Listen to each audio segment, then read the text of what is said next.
This is Vinny with Mid-Westchester Sewer and Drain, your local drain man in Westchester County, New York.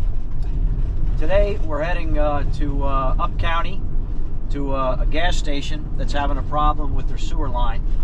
The sewer line goes out, the customer says, about maybe 40 feet. And for some reason,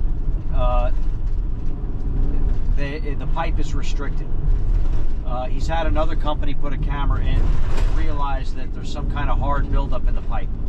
So we're going to go up there, see what's going on, at least get it cleared, see if we can get a camera in, and see if and how we can remove that hard buildup in the pipe. We've got a few ways of doing that.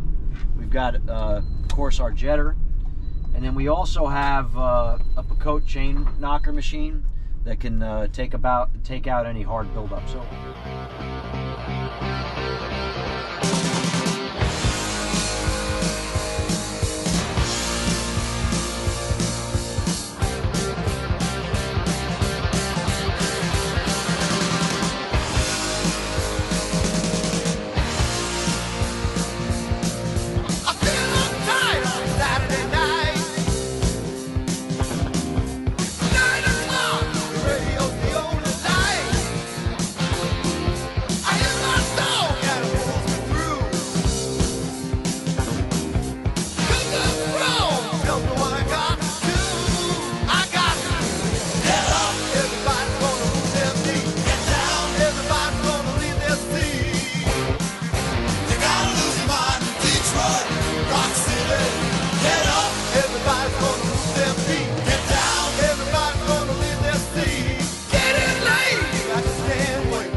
Bunching up again. It's giving me a good signal, 4 feet 5 inches down right here.